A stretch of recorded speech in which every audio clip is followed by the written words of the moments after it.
T95, the rock station. It's Johnny Mays. I am super stoked. AEW Wrestling coming to Wichita. It is Saturday night, November 4th, AEW Collision. I am literally practically starstruck, so forgive me a little bit. But ladies and gentlemen, you might remember him as a basketball player at Wichita State back in what, the mid or late 90s? Early 90s. Early 90s. Early 90s, yes, we're dating myself. 91, 92, I played for Mike Cohen. Ladies and gentlemen, Paul Wight of AEW. Hey, man, thanks for having me. I appreciate it. It's been kind of cool. Welcome home. Yeah, it is like home. I'm getting around some of the old stomping grounds, and a lot of things have changed. Yeah, it is interesting. You probably, I bet you Kellogg wasn't even here when you were No, I used to sell cars at Rusty Eck Ford. Really? Yeah. Wow. So we just went past that a little earlier. I don't know. I didn't see if it was still Rusty Eck or not. Yeah. But I saw the Ford dealership, and I was like, wow. I remember working there and did really well the first couple months. In the month of December, I owed the lunch truck $12. Oh, wow. I didn't sell a single car in December. I'm like, well, maybe the car business isn't for me. Is that before or after you decided to bounce? That was after Wichita State. I had a rough year in 92. I ended up losing my grandfather, my father, and Coach Cohen got fired all in the same year. Wow. And Scott Thompson, I think, was the coach they brought in. Nice guy. I just didn't know him. Right. And was one of those things where, as a young man, you needed somebody to pull you aside and give you a swift kick in the rump. And did some odd things. I'm going to go start working for a living then. I'm going to go get a job. I'm going to do my own thing. Okay. I sold cars. I sold chemicals for State Chemical Manufacturing. Wow. Which is like bathroom deodorizers and floor cleaners. Cold call salesman, which sucks. Some interesting first jobs. Interesting first jobs, yes. Like so I realized that I need to find a better way in life. And brings me to the next question. How did you end up getting into pro wrestling? Well, that's also because of a Wichita connection. There was a guy that was a VP at Rent-A-Center here, their headquarters were here in Wichita, named John Lundquist, who knew I was looking for work and said, hey, there's a guy coming in from Chicago that bought all of Rent-A-Center's karaoke equipment, which Rent-A-Center back then had professional-grade karaoke equipment that you could rent. Okay. And they were just a little too far ahead of their time for the curve back then. So he bought millions of dollars of karaoke equipment for pennies on the dollar, and I was loading a semi, push forklift, and he was a fast talker and he was a hustler, and he liked me, and he was like, well, why don't you come back to Chicago with me? We'll get you a tryout for the Bears. And I'm like, he was a huge Chicago Bears fan, and at that time, size and athleticism, he thought I should have been an offensive tackle for the Bears, and it was just I went back to Chicago with him, had fun. We were talking one day about, what do you want to do? Because his whole thing was he had to have a plan. What do you want to do? What do you want to do? Sure. And I was young and lost, so I had zero plan. And I remember telling him, I said, well, I've always been a fan of professional wrestling. Maybe I can try to do that. He goes, you want to be a pro wrestler? We'll make you a pro wrestler. Not a problem. I mean, this guy was ridiculous on his attitude on what he could do. He didn't take no for an answer. And he ended up doing a morning drive thing with Danny Bonaducci where people would sing karaoke on the morning drive. Some were really good and some were terrible. And then Danny had a charity basketball game with Hulk Hogan and Mr. T. Oh, wow. And knew I played at Wichita State and brought me in as like a ringer. And that's how I got introduced to Hulk Hogan, because back then there wasn't an internet. I know it's hard for younger people to imagine. You had to know somebody to get into wrestling. And it was hard to get in. And when I met Hulk, he opened the doors and everything turned around. My first match was against Hulk Hogan in 95. Your very first match, what was it, Halloween Havoc? Halloween Havoc, good memory. Good job, Johnny. And you come in, they build you as Andre's kid. Yeah, which was tough. Which was, okay, that's not any pressure at all. No, well, that's how they did things back in the day. When you got introduced, you got to have some kind of legacy or validity of who you are. Sure. And that was one of the ways they did it. Arn Anderson really wasn't Ole Anderson's nephew. Right. And, stuff like that. There was a lot of that going on. Somebody related to somebody, that's why they're here. And so they billed me as Andre's son, and we were off and running after that. I mean, like I said, just from taking a job from a local good guy in Wichita and You never know where life's going to take So you. you spent a little bit of time back then. I guess they had the power plant. I was in the power plant for about 6 months, Okay. trained by Terry Taylor and Paul Levesque, Terry Taylor, wow. who you know is Triple H. Yeah. Triple H took my first 3 or 4 really rotten choke slams. Right. Terrorizing back in the day for him. Yeah, it was Terror. He was Paul Levesque. Paul Levesque, the Blue Blood. Yeah, Jean Paul. Jean-Paul Levesque. I yes. remember that. And he was like, they want him to talk with a French accent. And he's from Boston. He's like, I don't speak French. But that was, everything had to have a gimmick back then. Right. So, and it's just crazy how you never know what opportunity presents itself. So fast forward, you had a great career there. Then Right. you decided to go to the other organization at the time, the WWF. Maybe it was the WWF. It was the time. WWF then, and then we did that whole program when we went corporate, and so they got the F out. when I look at your career, there are 3 huge things. Okay. 1, your very first match over Hulk Hogan. Right. 2, it was a not a power slam, off the top rope with Brock, suplex. the suplex, and yeah. you broke the ring, which Right. was ridiculous.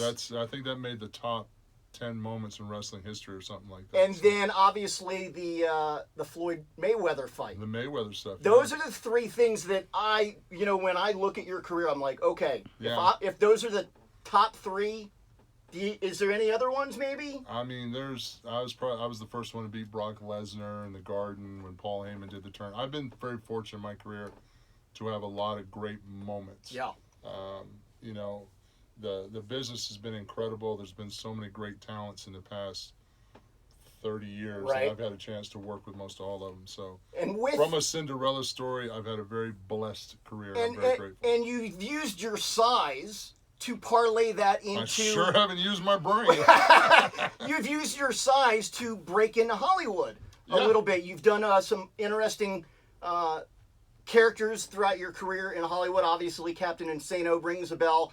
I'm a Trekkie, so I remember you as a member of the Orion Syndicate. You're the man. Episode yes, number 2, I think it was. Yeah, that's funny. That was supposed to, had Enterprise gone on, that would have been a reoccurring character. Oh, really? Yeah, because they were trying to introduce that new... The problem is casting that race, because they were all 6'8" and above, Right. giant guys. I mean, we kidnapped Klingons and sold them. Yes. Like, die before dishonor, all that. Yeah, we didn't care. You picked up to Paul in that episode like she was like a doll. She was.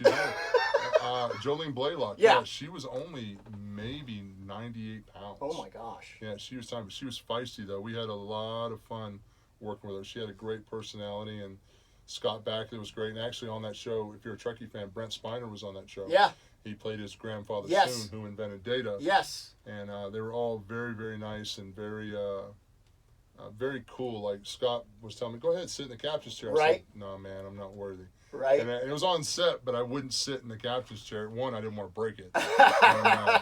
All right, so let's fast forward. Now you've moved into AEW. Right. You haven't retired, so you No. still wrestle. Yes. But you've also parlayed it into your, I guess you're a coach, you're a mentor. Well, it's kind of a gray area. I don't exactly have a job title. I did some commentary because Right. that was one of the things that I wanted to do with Tony, and Tony let me try that out, and it's something I want to do more of down the road. We have plans for doing more commentary in the future. I'm not much of a wrestling coach as far as holds and moves and all that rigmarole. That's not my thing. My thing is I try to help some of the talent understand what they're doing in the ring, making the connection. The psychology behind it, because I do have the experience of working big matches with some of the biggest stars of all time. So I understand there's a different way of thinking. There's a different way of approaching things. Some things you slow down. Some things are different beats. And it's easier for me to explain that to them, because I can't go out and tell a talent like Darby Allin what moves to do, or to tell Hook what, amateur wrestling moves to use. No, but I can talk to him about character presence and being that character and making that emotional connection with the audience. So, yeah, when the guys and gals come around, I give them a few stories for, to help set the mood of what we're doing and why we're doing it. Explain to them why you're doing something. I think that's one of the things that lacked early in my career, was just understanding why I was doing it. They would tell you to do it, But until you understand why you're doing it, you can't feel it. And when you start to feel it, then the audience feels it. So that's one of the little things that I try to help out backstage of that. And then whatever I can do to help AEW. I do a lot with AEW Together, which is our community relations program. Help that get off the ground and up and running, and making sure talent understands the importance of branding and giving back to communities. And it's not all about being a Instagram star or social media star. It's about being kind and using that popularity and that following to do something good with it. All right, so AEW Collision, Intrust Bank Arena, AEWTix.com. I was just talking to you off camera a little bit ago. If you're watching it now, oh my gosh, Ric Flair is back. Yes, he is. You've now got Adam Copeland in there. Yes, we which do. is going to open a whole bunch of opportunities in that angle. Such a brilliant mind. Now, when we talk about brilliant minds in wrestling, Adam Copeland is one of the most brilliant guys I've ever met in this industry. He can remember pretty much almost every match he's ever had. So he's got a brain that is just untapped wealth of potential, and he's a multi-time world champion and has literally seen it all and done it all. So he's a great asset for AEW. You know who I love, though? I'm going to be honest. Who's that? I thrive on watching MJF on the microphone. Oh my gosh. To me, when I look at MJF, because MJF is naturally cocky. Right. You know, he's a hard worker. He's got that swag to him. He understands performing. He was a child star on Broadway, so he's got some chops, got some talent. But he understands who he is. He understands what works. And to me, there's only one Ric Flair. But to me, I look at MJF, he's the most modern day Ric Flair that I've seen, because there's heels that get heat. Sure. You know, and then there are guys like Ric Flair that you hate him, but then at the same time, you can't wait to see what they say next. Like Ric Flair, Roddy Piper, they had that innate factor to make you want to watch them. It seems to me also that MJF is bringing back something that used to happen back in the old days. He lives that 24/7. He is that, yeah. I mean, when you used to see Hulk Hogan and Randy Savage out, they always had on like spandex, right, hot skin tights, and they were their character 24/7. 24/7, yeah. And you don't see that very often today. Yeah, well, you don't, because, you know, a lot of times I think this is my hiccup, you know, and I try to express some of the younger talent. A lot of people worry too much about likes on Instagram, and everybody wants to be liked nowadays.